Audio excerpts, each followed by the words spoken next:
Everybody, welcome to Free to Heal. This is another session where formerly incarcerated loved ones, children of incarcerated people come together every week. And what is our goal? Our goal here is to heal from the wounds of mass incarceration. People who have been incarcerated for years. And if you feel my animation, it's because this lovely person has started describing for us in her check-in a situation that started with one check-in and led to another. And this is what I want. So, Mary, I want to give you the opportunity to talk about, you were talking about how the first job you went in and what happened. And if you can go from either there or wherever you want to pick up, I'm here for it. Yeah, when I went in, because I come home after doing 33 years. So I had a mindset. I knew how to function inside. I didn't know how to function out here. And I'm still learning how to function out here. You know, like I was telling Shirley, I got real frustrated because people out here, they are so full of shit. They're fake. And the programs here in DC, it's not for us. I had to learn that. I came home 2 days later. I was in the halfway house. They sent me down to this clothing place. I had a show. They took photos of my ID, which I had my prison ID, my notice of action, my police papers. And you know what they gave me? 4 bus tokens and 2 identical canary yellow t-shirts with the back. You know, them little $3 t-shirts? All because my friend, Humdeal from California, just come home. She had sent me a pair of Jordans and I had on a Nike jogging suit. But that's all I had. But that's what these programs in DC does. They look at you and they, if you don't fit in, you don't get nothing. Then when I went to the transitional house, and they supposed to actually see Sosa, the parole people, pay them $10,000 to house us for 90 days to help us find employment and housing. I had 2 jobs when I went there. All I needed was housing. But everywhere they sent me, they asked me, was I HIV positive? Was I under mental health or domestic violence? And because I said no, I didn't qualify for housing. So the first place I got, when I was going to Unity Healthcare, I met the lady that worked there, and I rented out of her house. I paid her $600 a month. And I, on one of my jobs, I was only making $5 an hour plus tips. Yeah. Then I got a job at the airport, in Dulles Airport, which I had to travel out there. I was only making $9 an hour. So, but I didn't give up, because my first check for 3 days work, I got $186. When I left the penitentiary after 230 some hours, they gave me $21 and change for 200 some hours. So for 3 days, I told my caseman, I said, shit, I feel like I hit the lottery. Yeah. And then I was allowed, I used to call Shirley every day. And, she would coach me because I didn't know nothing about using no phone. I didn't know nothing.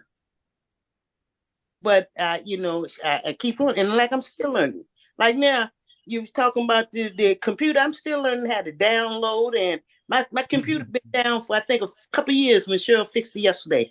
I had went and bought another keyboard because I told her I couldn't get in because the letters didn't work. I don't know what she did, but it works. So I got the extra keyboard, but it's a process. And then when you try to get help from people, everybody don't have your best interests at heart, whether it be family. I've come to the realization, I've cut a lot of people off. I'm not here to please you today, and don't look at me as the woman that I was when I went in, because that's not me today. So I've had to cut a lot of people off. Mary, we talk about that a lot, how people's expectations of you cannot live up to their expectations of who you are. People will have you going back to prison because of their expectations. They want you to fill in whatever role they need you to fill in. And that doesn't have anything to do with you.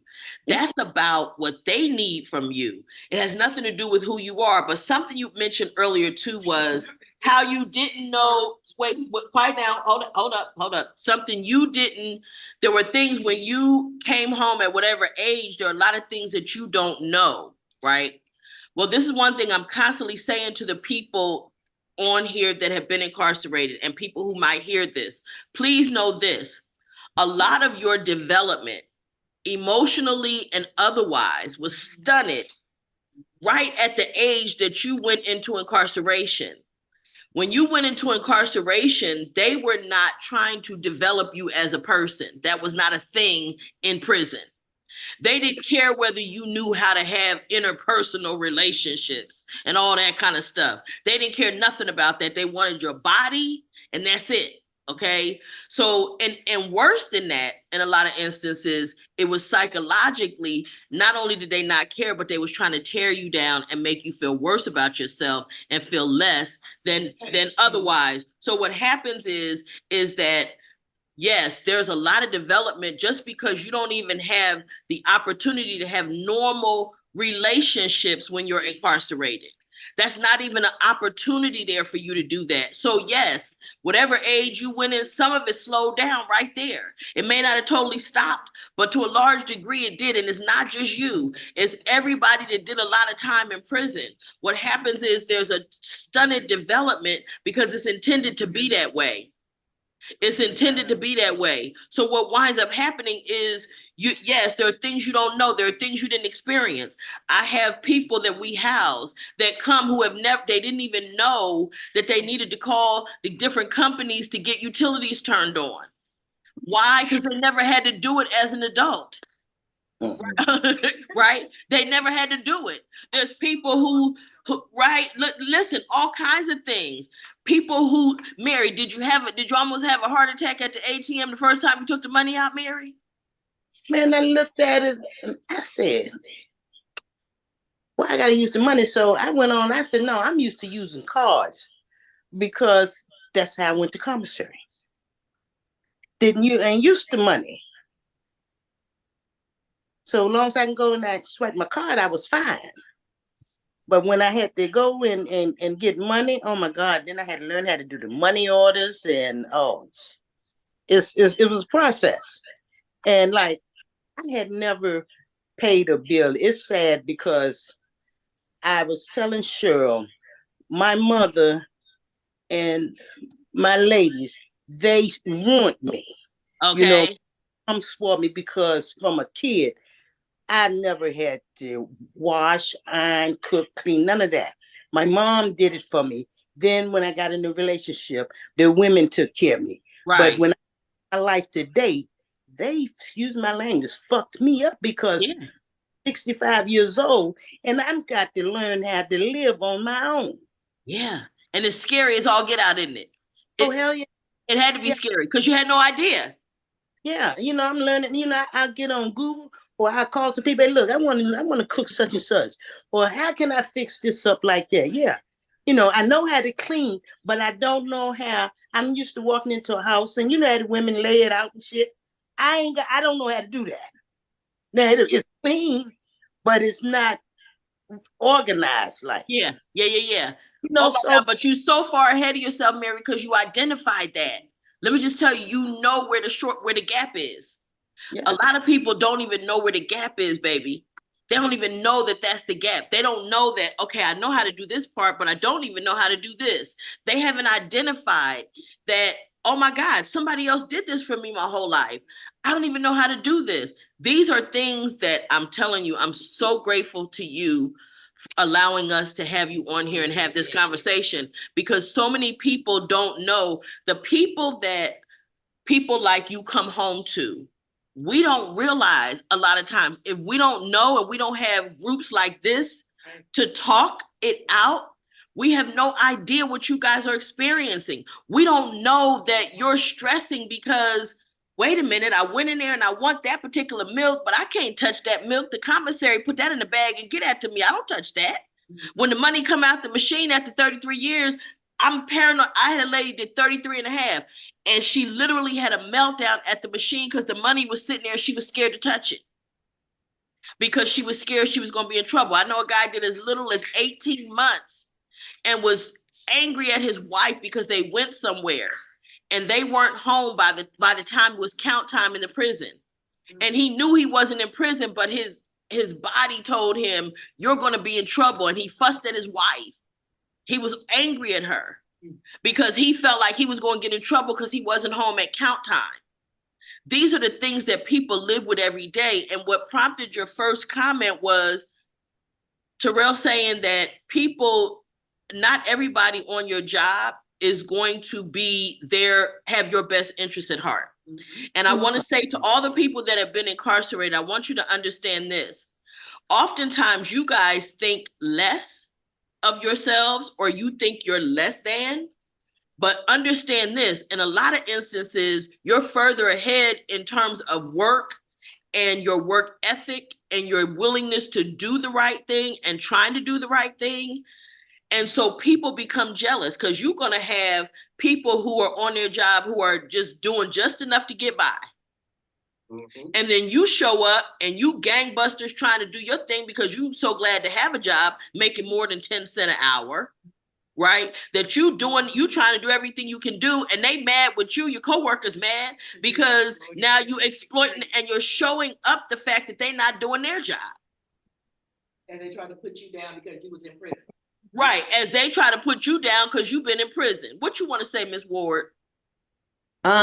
So when I got here Saturday, and Mary said this to me, something when we go in the TV room, and I don't know if it's triggering her back to when we were incarcerated at the same time, but I said, "What you mean the TV room?" And it was she's made another reference to prison since I've been here. So, yeah. And look, after 33, she only been home 9. She ain't even been home yet a third of the time that she was in prison. And not even a third of it yet. So she got to get to a place. And then she went in so young that was her life. That's where she spent the bulk of her adult life, was incarcerated. She said that's where she grew up at. That's it. That's the bottom line. So that's where you learn to function as an adult. The challenge with that is that it was in an unnatural environment. It was not a real environment for the rest of the world. So another thing that what'd you say? It's very degrading. Yes, and it is degrading, and they do that intentionally. They do it intentionally to have your mind think that you're less than, but you're not. You're not. You are valuable. They want your body. They just don't want you to have a mind. And so, and when you do, that will create challenges, especially if you step outside of the system. Stay there. Wait, but if you're gonna talk, they got to be able to see you. They do want you to have a mind, but they want you to have a mind to stay in prison so they can keep using you for cheap labor. Yeah, because that's what it's all about. It's all about cheap labor. They want you to be conformed to what they want you to do, and it's all about cheap labor. So with this one here, Mr. Pike, right? Pike did plumbing. Pike did 38 years. And it wasn't until his back got injured and he said he went into the parole hearing in a wheelchair like this, and they let him go. Yeah. But that's because they could no longer use his body for plumbing. But as long as he was able to do plumbing, that was okay.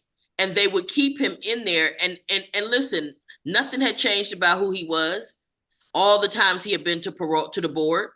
But what it was is that at this point now he's no longer of use to them the way that they wanted. I also know when they talk about compassionate release, a lot of times it's not so much compassion as they don't want to pay the medical expense. Yeah. Okay. They don't want to pay for cancer treatments. They're tired of taking care of you, and they know that the society can't get nothing. They can't get nothing out of you. But remember, America built itself on cheap labor, in particular free labor. Okay, so that's foundational to America's DNA. They always looking for cheap labor. Now you hear people, they talking about, the immigration problem. Listen, George Bush opened up the border for cheap labor in Texas. Let's not forget how it got like this. but it's always been about cheap labor. So in the system, that's what it's about. And so for you to have been there for all that time, even though, like you say, you're still dealing with it, I'm so grateful that you mentioned the things that you did, because there are people that don't know. There are people maybe that may hear this when they're still incarcerated to understand. As long as you've been away, you're going to have to take at least half that much time to get acclimated. And if you've been gone over 10 or 15, there are things that adults do: pay bills, go to the doctor when they need to, drive a car, keep up with the insurance, all of those things, go see their family members, all that you haven't had to do. And guess what? You're going to have to learn those things. You're going to have to learn them. Shop for yourself. And right, like James just said in the background, and even just something as simple as shopping for yourself. All of the different varieties that you're not accustomed to. James and Cheryl both talk about getting to know yourself first, because you don't even know who you are in this world. You don't know what you like. Don't get tied down and strapped into one particular thing. Find out who you are on this side at this point. Why? Because you've been away and you've only lived in an environment that's not real. It's real when you in it. I don't want to give nobody an impression that it's not a real environment. It's just that it's not, it only exists behind those walls. And I want to open it up. Anybody had any, go ahead, Cheryl, go ahead. So I used to tell, so I was in with a few girls who had come in when they were 18. And I used to tell them all the time, when you get home, you're going to have to grow up in the free world, because this is not the real world. I said, you're going to have to get out there, because this is like, and like you saying, it's false. But I always tell people it's a world in a world, and it's nothing real about it. And that's just horrible how they do them kids like that. And you know, something else, the psychological aspect of it, of trying to make you believe that you're less than, it works, particularly trying to get past the board. Trying to get past the board, because the board wants to hear you say how horrible you are and all of those things. And in order to get past that, people have to take on something psychologically that's very hard to get away from. And Right. so what I will say is that it's very difficult for people to get past that. I had a conversation with somebody. What's the people? Okay. You didn't know what that noise was. Anyway, and I was talking to this person, and they were apologizing for something that really wasn't, they didn't need to apologize for it. And they were beating up on themselves for something that they really didn't need to beat up on themselves about it. And they said to me, you know what? That's trying to get past that board stuff. I got to get past that. I got to get past that. Why? Because the board makes them believe that they have to be down on themselves to get past it. And you wanted to say something. Yeah, it took me 14 times at the pro board before one of the chairmen said that, Mr. Pike, we believe you. And I said, what do you mean you believe me? He said, you have never changed your statement in all the years you've been in prison. And I told him, well, why should I? The truth's the truth. He says, yeah, I believe you. But it took 14 times before they decided to let me go. You know, but like she said, I was in a wheelchair with my tongue stuck out, and I ain't feeling for you no more. Yeah. And the thing of it is that all of that, again, like I said earlier, nothing had changed about who he was. He didn't change his story. He didn't change his approach to the board or any of those things. But ultimately what wound up happening is, again, they could no longer use him for cheap labor. So they're thinking, okay, we might as well let him go after 38 years of using him for cheap labor. They didn't want to take care of him. Right. No, Right. I would cost them the money. Yeah. Yeah, I would definitely cost them the money. And that's what it costs by those numbers instead of your name. They try to degrade you by taking away your identity, calling you by the numbers, your CDC number instead of your name. What's this? One time they took us for MRI and they had 3 of us in wheelchairs. The nurse come and they had a trailer that they had it in. And the nurse come out and told the cop that we still have some real people gonna be, gone first. I went off the loop. I just, who the fuck do you think you are? And what do you mean real person? Mhm. What the hell do you think I am? Right. You're getting really paid for it. Right. You How about know? that? Yeah. Yeah, you're not giving them a discount because I'm in prison. Right. I'm not a real person. And the cop had to damn near hold me down in the chair Mm-hmm. because I wasn't going for it. I'm a person. Right. You are. Absolutely. And again, it's all about that dehumanization that keeps people and it doesn't wear off so easily. It doesn't wear off that easily. It you don't just wash it off when you get in the shower. Okay, it doesn't. So Terrell, I see your hand up.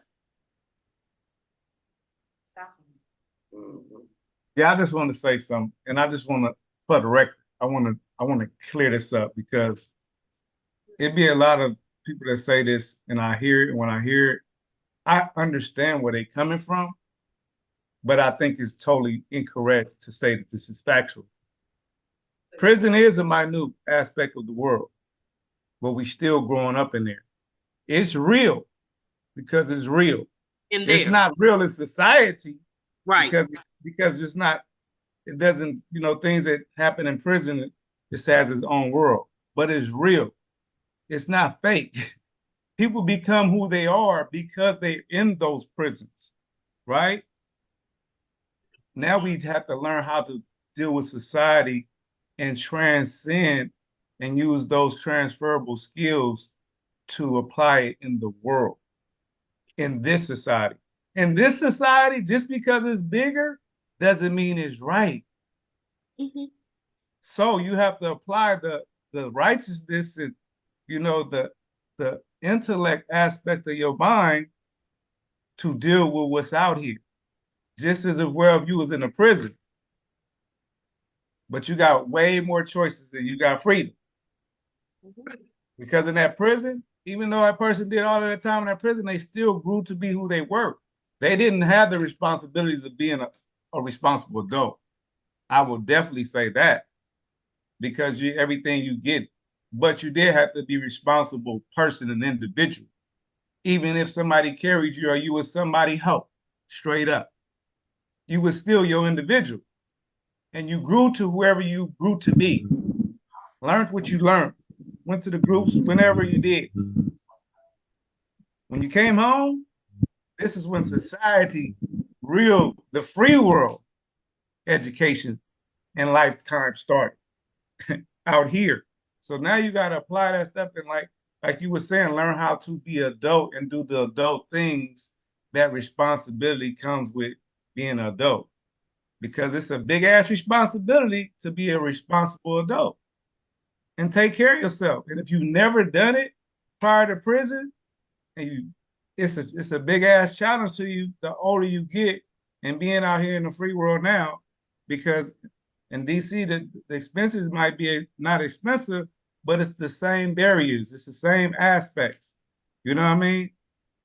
So it's the transformation that we have to make because we can't get them years back, and we wouldn't get them years back because them years who made us who we are in those prisons. Wait, in one that second. travel. Roberta has a question, I think. So Are you saying that you don't become stagnated in there? you don't who? She was asking, are you saying that you don't become stagnated in prison? Is that what you're... You don't become stagnated as an individual. You become stagnated as being a law-abiding citizen and living how the world is living because you're not in the world. But you're still growing as a person and as an individual and growing into your adulthood, regardless of what environment you're in. Where you at on the planet, you still have to grow up. Now, you're in prison, so you're not growing up with a lot of different substance to you because you're in a setting where it doesn't have a lot of substance to offer, but you're still growing up as that adult. So when you're somewhere in the substance and you got a circle and you can't go no wider than that, you're gonna be stuck in that. But you still, which is stagnation, which is what she's saying in her estimation, with the way she sees that means stagnated. I understand, but you're not listening. It's not about stagnation, about what you're doing. It's about when you're in prison, you're not privy to information and doing things. So your development socially in the free world, hell no, it's not developing, but it's developing in prison with the prison mentality and lifestyle.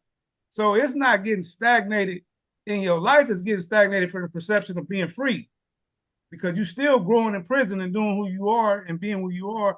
You just don't have those same responsibilities when you go on the street. But you still have to take care of yourself as an individual. The same thing. Yeah. I do. I think ultimately we say the same thing, baby. I'm not trying to disagree, but I'm saying people say when you go to jail, you start your life stop at 18 and then you get out and you got the mind of 18-year-old. In some aspects, that's true, but it's not every aspect. That's correct. And that's the thing I'm trying to shed some light on. You know what I mean? Because you grow up in prison, you still grow up as an adult. Shit, that don't change the fact of your age. The years keep going. You still keep going through shit and learning and being who you are. So when you come out and you've been doing groups and all that, now you that person. Now you got to learn what society is offering and how to adjust and make adjustments to your life to be in society and transform. Yeah, we are. We all say the same thing. No, yeah, we're on the same page. Yeah, no, I wasn't disagreeing with anything. I was just bringing that point out because people always say, "Oh, when you went to jail, you stagnated." No, you didn't get stagnated. You just got cut off from the world. Now you in a whole different world, growing at this in this environment. Got you. Yeah, but you know, most of those groups. Wait 1 second. I want to. When you say what you say, Pac, I want to have you. And some people get elevated when they go to prison, like myself. I learned and went educated all kind of stuff. That didn't dumb me down. My development as far as in a relationship dealing with women, that's where it was like, you know what I'm saying? Sure. So, but as a man, as a growing up as a man, oh hell no, it didn't stop. You know what I'm saying? Because I had to grow in some aspect, because if nothing else, like Roberta said, the clock kept moving. So wait, Pike wanted to say something. 1 second. I've been having my hand up. Oh, I didn't see you, sweetie. Wait. Let Pike. Okay. You're not gonna forget. Go ahead, Pike. What? I'm so simple-minded, I forget. You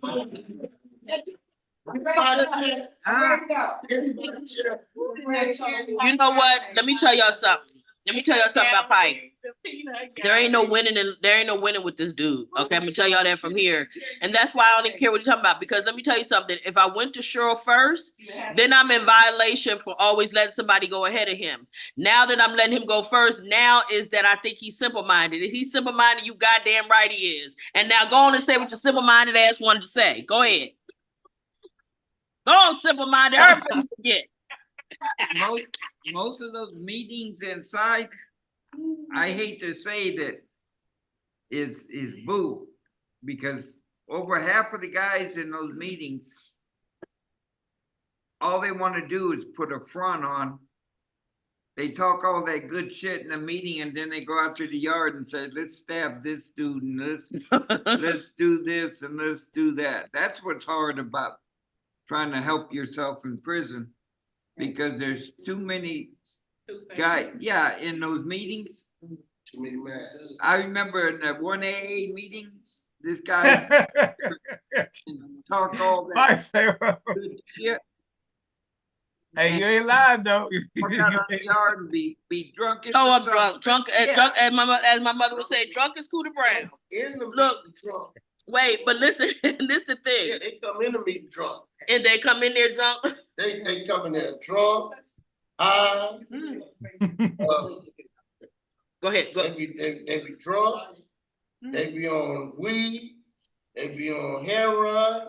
And one dude sit up there in every meeting and be nodding and scratching, nodding and scratching. We know what that is. You know what I'm saying? But let me tell you, The thing of it is this. You're in prison.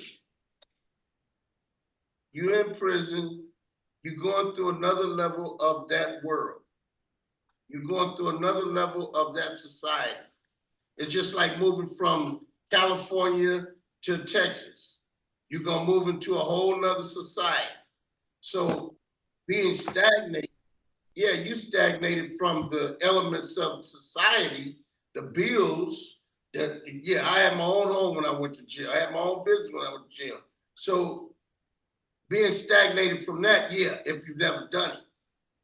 But if you sit up there and look at it, they dummy you down. Yeah, I got a college degree in prison, but how good was a college degree when I'm stuck in a box? right? Can't use it for nothing. You Yeah. can't use it. I made them billions of dollars off of the medical transportation vehicles, making them things, prototyping them things, and here it is.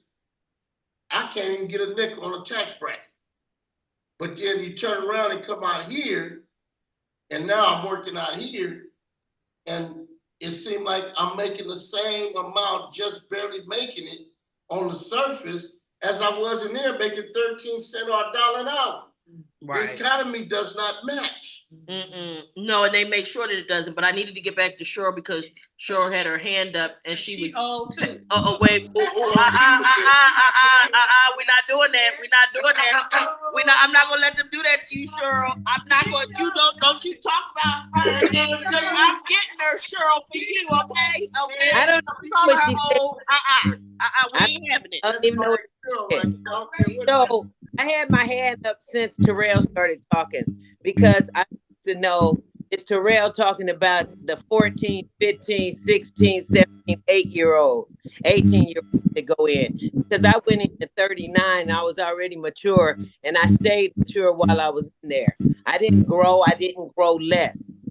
I didn't grow I just got an understanding of the world, and I came out here and started to function again. So that's because when he's saying that's a fake, it is a fake world for them. It's not the real world. They grow up in a world where they have no understanding. They ain't been with a boy, they get with a girl. That ain't the real world because they didn't have the opportunity to get with anybody else, right? And that's the thing, because I went in grown. I ain't stagnated. I was just stopped from being at home. I stopped from taking care of my kids, stopped from doing what I was doing, right? I grew, but I didn't grow stagnated. I learned things. I learned words every day. I functioned the way I wanted to function in there. Okay. I had my hand up from the time he started talking, and I don't know. Answer her question. And I didn't see it, and I didn't see it. So my Darius had his hand up too. But I want to answer your question. Who had their hand up? Darius had his hand up too. Darius, okay, I'm gonna answer your question real quick. I went in at 18. I got out when I was 30. I stayed out and went back in when I was 39. I did 8 more years. So I went in as a teenager, got out when I was 30, but I grew and learned so much from then. Then I stayed out 10 years. Then I went back in at 39. And then I learned some more. Now I'm back out here. Going into my 5th year. So I grew, but I was stagnant on certain things. Like you said, you know what I mean? But you said you didn't. You was already grown, so you was 39. You was already set. You didn't live. I was grown when I went in, and I knew I didn't want to go back. I could have went back, but I didn't because I didn't want to go back. No, I was just saying that's how mine went. So I want to let me get Darius in here real quick too. Okay, Darius, you wanted to say something. Oh well, no, I wanted to say, in prison, it's who you surround yourself around. I surround myself around, brothers that was still gang at the same time. They was trying to correct themselves. So Darius, I want you to do me a favor. Wait, I want Darius. Darius. But then my transition out, I was surrounded by people with Let me switch to my phone. Yeah, because what I was gonna say is then too, when you get situated, don't move when you talk, because it'll start off good and then it'll. Oh, okay. All right. Can you hear me clear now? Like how you talking right now, everything sounds good. All right. So, my transition from prison to what I'm doing now is I surrounded myself. I have 3 older brothers who I just met on this trip out for the first time. That's been down the road of prison. Wow. My eldest brother, I work for him. Wow. So I was my employment. Let me see. I got out February 20th of last year. By the time I got my Social Security card and ID, I was already working by March 31st. So I've been employed like that. I understand, it's a lot of pitfalls we have, and it's a lot of mess out here in the streets too, But the stuff that we learn in prison, somebody said, how in the group is. It's not about the people in the group. It's about the message that the group is presenting to you and how you take that message and on yourself. Because I was in a lot of groups where it was a gang of jank stuff going on, but I wanted the message. So I can use that message. So when I'm out in the streets, I know how to function or function to my best ability. You know what I'm saying? You know what, and that's and one of the things I will say about that too is that it matters, and that's whether you're inside or out. You're going to find yourself in situations where people are not what they say they are or whatever, but in as much as the message can come from anybody, don't throw away the message just because of the messenger, right? Don't throw away the message, because sometimes the message is more important than the messenger. And the messenger may not look like you want to receive it from them, but the message is still useful for you. So at some point, I say, don't throw away the message just because you don't like the messenger. And that's what you're basically saying. You knew some of them guys wasn't bad about it, but you wanted the message and the information. And you took that and you used that to better yourself based on where you're trying to go in your life. So that was, again, and you also brought up something that's really important, and that's our perspective on things. I tell people this is the earth revolves around the sun. Okay? The sun doesn't move. It's the earth that's moving. Now, depending on where you are in the universe, in the world, right now it's dark out here in Los Angeles.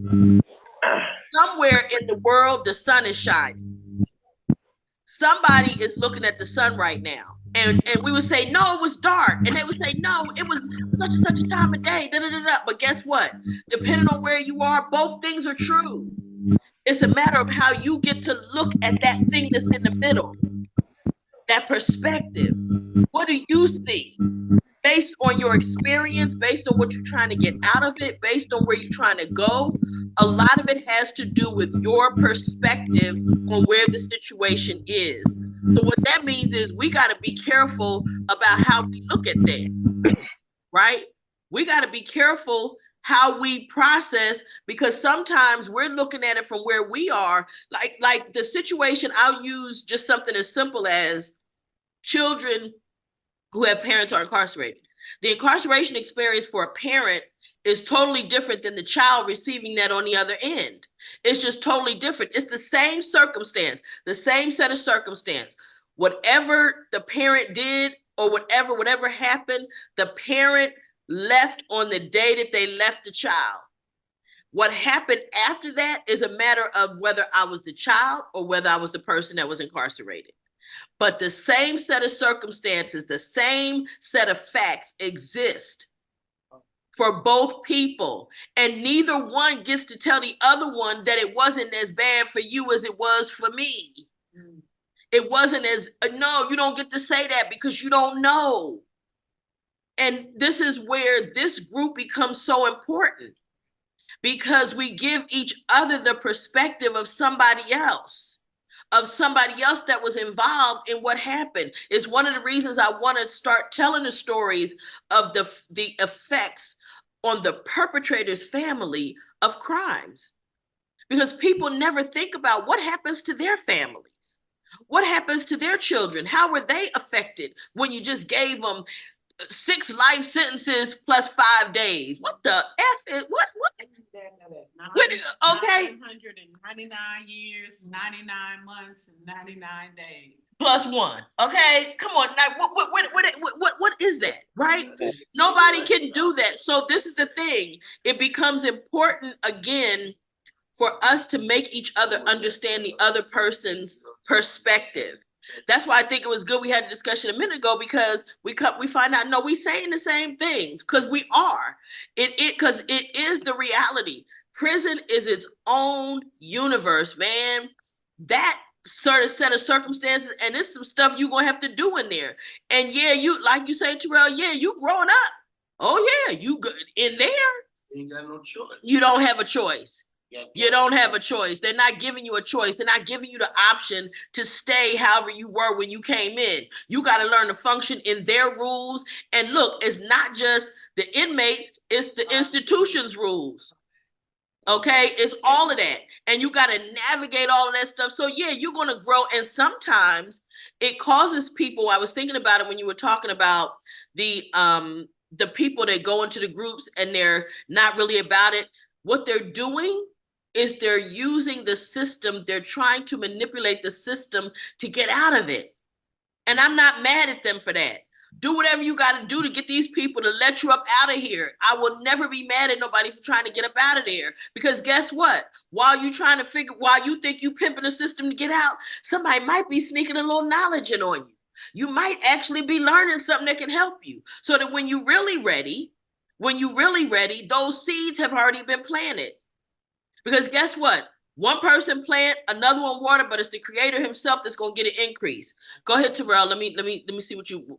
No, and I would say it because I know it from both perspectives. From a young dude going in, still young, even though I was mature and had my own apartment and all that stuff that some adults didn't have. I know a whole bunch of people right now that's 60 years old that ain't never had their own spot. You know what I mean? So I identify with it, but I just know because I went through it as a teenager, growing up in the system, then getting out, being out, and going back in at 39. You know what I'm saying? Yeah. So it's different when you're a young person going in because your mind hasn't developed to adulthood yet. You see what I'm saying? Right. So it's a whole totally different get down. You know what I'm saying? As far as that goes, as far as your age when you go in prison. If you go to prison at 39, you didn't live 10 and 40 years on earth. You had a good life, yes. You had a good long stretch. Not saying that you had a good life, but if you were in the free world, you ain't been even close to what the person going through in jail if they was in their teens. It ain't, the mindset is totally different. So it's gonna definitely be a different mindset because you already grew in the world. Right. So that's why I was saying the differences, you know what I'm saying? Because I went in at 18, I did it twice. I did it at a young man and did it at the older man. You know what I'm saying? And what she's saying is right, because when I was 39, it wasn't nothing for me to change about myself other than to be better. But I wasn't a kid anymore going in. I was already mature, you know. Yeah, because you had that stretch in between. Yeah, I had 10 years on the street. Yeah. 10 years on the street. So, you know, I got back to having my own stuff. When I left, I was a teenager, I had my own stuff, but I was selling drugs. It was a different world. You know what I'm saying? So, and then I was a different type of breed. Yes, you were, because I met you in between stretches. Right. So that was a different thing. So I met you in between stretches, and I know the person that had developed. You know, you had developed quite a bit during those years, during, you know, as a person, and had really been on some positive things. So it definitely was a difference between that, I'm sure, and when you went in as an 18-year-old. A totally different thing. Totally different. Yeah, so that's good. So what I want to do is I want to give Mr. Steve, I want to give you an opportunity if you can unmute and any comments you have on the topic, because we're going to wrap up for tonight. If you unmute anything in particular stood out to you tonight. Yes, I'm mute now, right? Yes, you are. Okay, thank you. I mean, a lot of topics came to my understanding, and I understand what everybody's saying in the meeting. But it is a struggle, you know, that we have gone through. Like I say, it's different between being incarcerated and being on an outside world. It's two different worlds. Like I say, I never had the opportunity to pay a bill, or I had a bank account, but I never had the opportunity to pay a bill, or because I was always done for me. You know what I mean? Like I said, now that I'm 64 years old, I'm learning all this now because I'm out there on my own now, and it's something that I have to do to use to the outside world to make it out there in society. I mean, I'm getting the point, and like I got one more question I want to ask you before I say anything. My picture is way up in the corner of the phone, right? And I see everybody else is talking, and their picture flashes up. How can I get my picture? Said in your picture, what, honey? It's in the right hand corner. But like Okay. when Terrell was talking, He got to swipe it. You got to swipe the screen. swipe it, let me see something. Nah, that ain't working, Terrell. And what are you trying to see? I want to. I think he, you know, on his phone, and it says on his phone, it has it to where it's probably it's just showing the face of whoever's talking. When he's talking, it comes to his phone. Yes. As opposed to showing part everybody. Part of that is too is that I'm doing that when I'm also making sure I'm manipulating it to make sure that who's talking can be seen on the screen as well. So you'll find it going in and out. Okay. I learned to do that so that people can see who's talking when they're talking. Yes, mine is way up in the corner. And I wanted to talk, when I talk, I want to see my face too. I don't know. Hey, well, look, just know that we see you. Just know that we see you. What you got to do is get you a mirror there, player. Look, no, but we see you very clearly. Okay. But thank you. Like I said, this meeting has really been an inspiration to me. I listen to people and the struggle they've been through.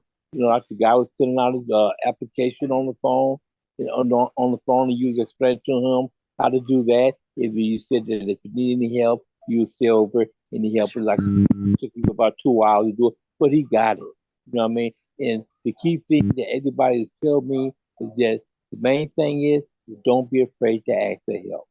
That's right. That's absolutely right. I've been on 27 years, and the world has changed. It really has. It has changed, you know. It has. It has. But you know what? You can make it.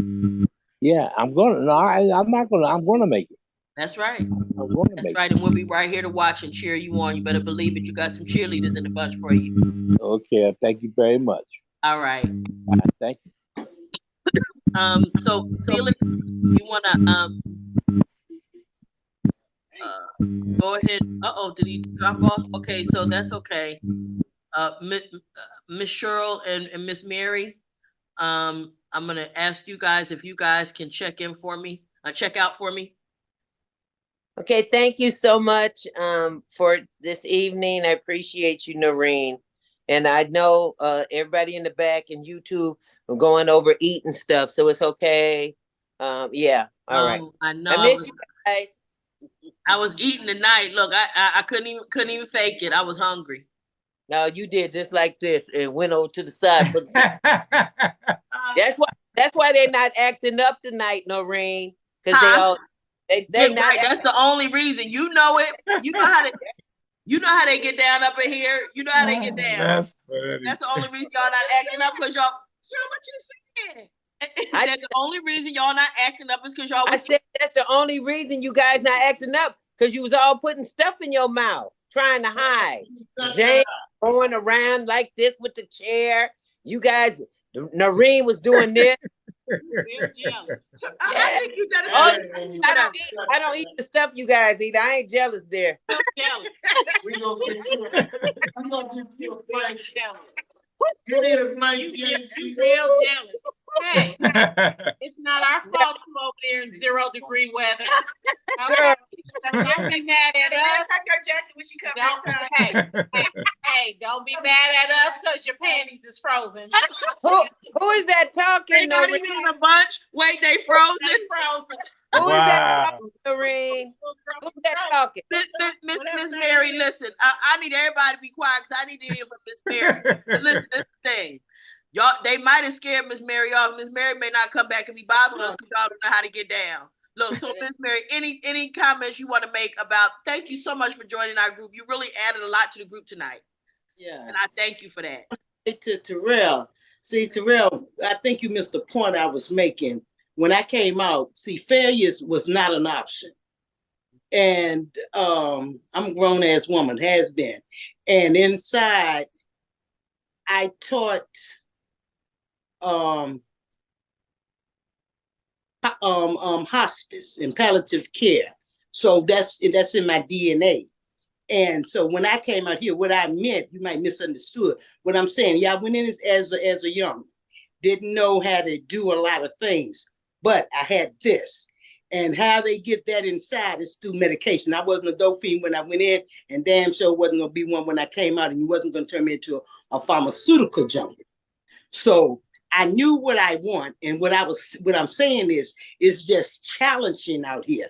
I learned that inside. Now I'm learning this. And like when I step foot on these grounds, I said failure is not an option. And I know when I got out here, see, because rehabilitation starts the day you walk inside. You put your feelings in your shoe and you walk on them. You know, and then you have to take out time with yourself in there for you won't lose yourself. That's how you survive the inside, and that's how you're able to stand when you come out. I didn't understand why it was such a revolving door for so many people when I went in until I got on this side, because you cannot come out and hang with the same group that you was hanging with and do the same things that you were doing and expect to make it out here. It's not gonna work.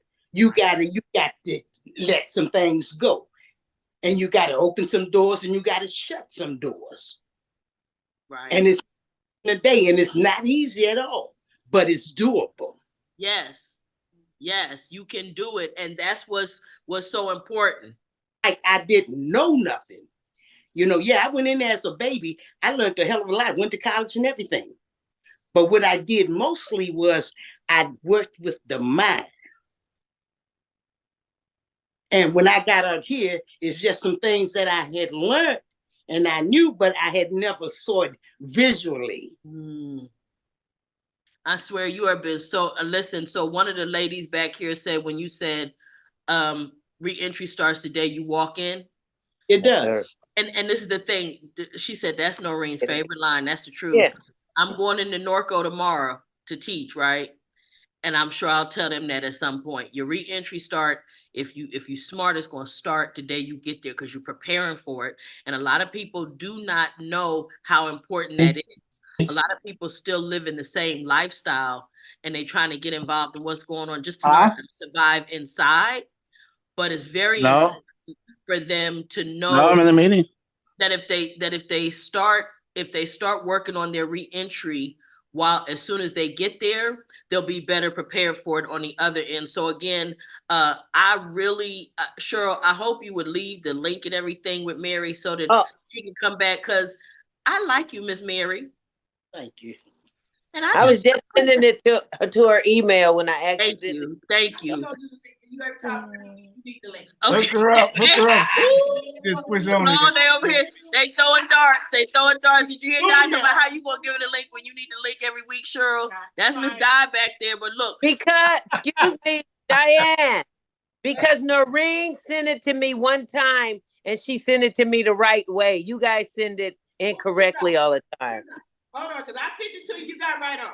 Let me hold on. You sent it about four times. Wait. Listen, this right here, they ain't no joke, Mary. Look, they ain't no joke. They ain't no joke. I can tell you that. But look, I'm a mute y'all right now, and I'm gonna go on, and I'm gonna let Mr. Felix to go ahead and check out. Okay, so just hold your horses. She gonna Felix. I want to give you an opportunity, sweetie, to go ahead and check out. All right, hi everybody. Sorry, I was trying to get back on earlier and somehow got locked out. Yeah, but Noreen, I like what you were saying earlier about when I was a facilitator for Gogi. We had guys in there that were just in there to receive the credits, to get the milestones to get time off, and we had a saying in there, just fake it till you make it. Mm-hmm. And pretty much, a lot of the guys that were in there went in with attitudes, but I had one guy come up and like, hey, coach, it really worked. We had one that was hand squash toss. You get these ideas, just take the idea, squash it, and throw it away. And he's like, and it really worked, and I really like it. So a lot of guys, they go to groups and they They're there just for the credits, but if you fake it enough, you're going to start learning something. You're going to get involved and something's going to happen. You're going to, even if it's out of the 12 steps, you're just going to learn one step. You learn something. You opened up your mind and you expanded that. You're going to get something by osmosis. You're going to get it. It's going to sneak in there before you know it. You done learned something. And you're only going to be battling against yourself. Exactly. Exactly. That's awesome. Thank you. Thank you. Thank you, guys. Uh-huh. And so so to the peanut gallery, Jane, but Miss Tony, how about we start with you? You check out. Hey, Cheryl. I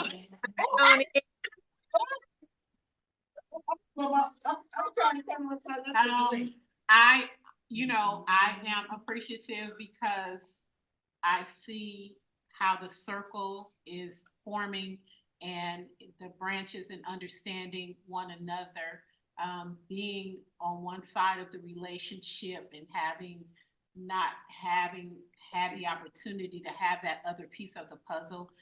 It's so informative and so enlightening, and it really rounds my world a lot more than people, that people really understand. And I give you guys so much grace and credit for getting up here and talking. So thank you so much. You're weak.